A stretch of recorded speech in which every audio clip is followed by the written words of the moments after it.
Et on est déjà rendu, ma foi, à la dernière chronique de cette émission, de cette magnifique émission. Salut à toi, votre émission de gauche sur les ondes de CKIA FM. Clin d'œil, Marie-Ève. On finit avec Sarah. Sarah, tu vas nous parler de correspondance, de lettres manuscrites, ma foi. Oui, de la correspondance comme acte de résistance. Donc, je voudrais parler de la correspondance, qui est une pratique qu'on voit habituellement comme un peu passé date, vieillotte ou juste romantique.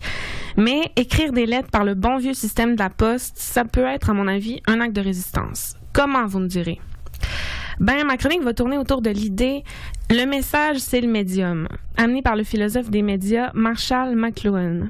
À l'heure où on se parle, je vous apprends rien en vous disant que les relations sociales sont largement formatées par Facebook. Je dis formatées parce que le format proposé par le réseau social influence directement le contenu de nos communications. Des conversations à coups de brefs messages, ancrées dans une temporalité restreinte, qui appellent des réponses immédiates et très brèves. C'est aussi des messages qu'on s'envoie qui sont à côté d'une offre de publicité. Mais le fait de changer de forme, de passer par la lettre au lieu du chat, modifie ce qu'on va écrire.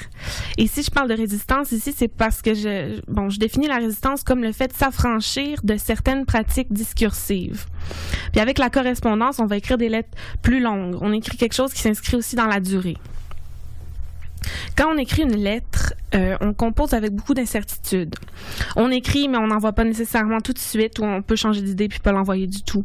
On va peut-être procrastiner longtemps l'achat de timbre, ou on va errer dans les rues un bon moment avant de trouver une boîte aux lettres. Il y a un peu de hasard dans tout ça. On n'est pas obligé de l'envoyer, comme je disais. Peut-être que le postier va égarer notre lettre. On ne sait pas quand elle va se retrouver chez notre destinataire ou quand il ou elle va trouver l'enveloppe dans sa boîte aux lettres. On parle avec une version de l'autre personne qui n'existe pas encore, qu'on imagine. On parle aussi avec soi-même.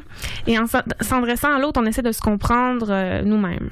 La lettre se distancie de la forme que prennent nos communications sur les réseaux sociaux. Et c'est en ce sens-là qu'elle a un potentiel créateur pour venir reconfigurer nos rapports avec les autres. Mais on pourrait me dire qu'il n'y a rien de subversif là-dedans, que c'est juste un échange de l'ordre de l'intime. Mais reconfigurer nos rapports sociaux passe aussi par le langage et les formes de sociabilité qu'on investit. Michel Foucault, qui est un philosophe historien français des années 60 et 80, a mis en évidence comment les rapports de pouvoir se retrouvent dans tous les rapports sociaux. Donc, il ne s'agit pas seulement... le pouvoir, c'est pas seulement un rapport d'opposition entre les dominants et les dominés, mais ça consiste en des réseaux infiniment complexes qui traversent toutes les relations. Et c'est en ce sens-là que Foucault parle de pouvoir capillaire. Donc oui, les luttes politiques sont nécessaires et il faut les mener de front.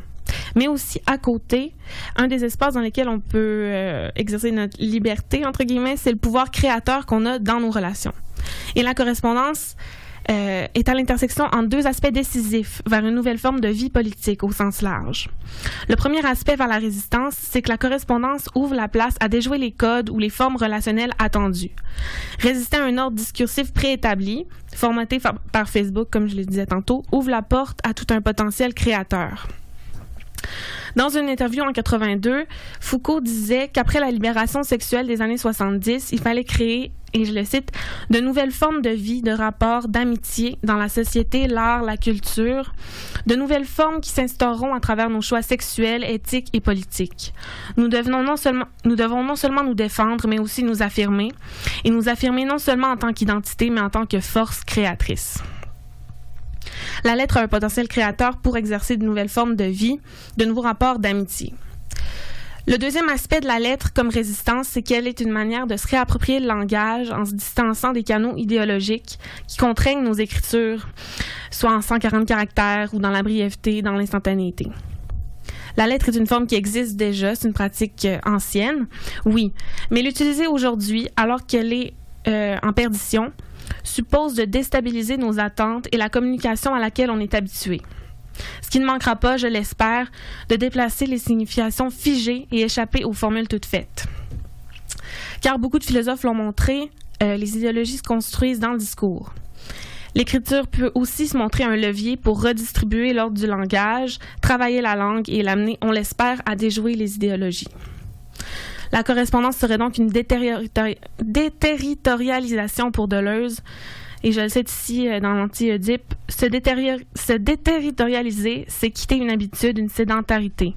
Plus clairement, c'est échapper à une aliénation, à des processus de subjectivation précis. J'en parle en des termes abstraits, mais si j'avais donné un exemple, ça pourrait être pour une femme cisgenre qui est en relation avec un homme cisgenre, qui la mansplaine souvent, parce qu'il est difficile de sortir de ce genre de dynamique dans les relations hétérosexuelles, évidemment.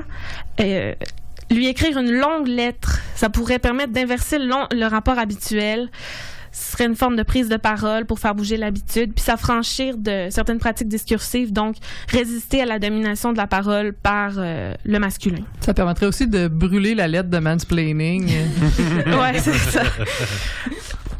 Et je conclurai en disant que faut garder en tête qu'on n'a pas besoin d'être écrivain professionnel pour vouloir écrire des lettres à ses proches.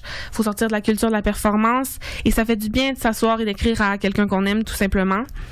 C'est la puissance du geste qui est importante.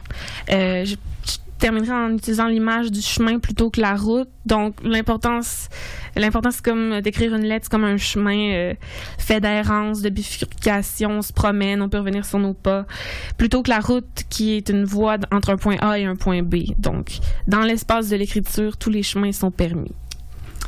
Mais c'est d'une beauté, ma foi. Merci, Sarah. Ça donne envie de se mettre à l'écriture entre amis, parce que c'est vrai que c'est parfois trop souvent formaté, qu'on utilise beaucoup trop de gifs et d'émojis parce qu'ils existent. Ouais, mais on peut dessiner aussi dans les lettres, là. J'en ai pas parlé, mais...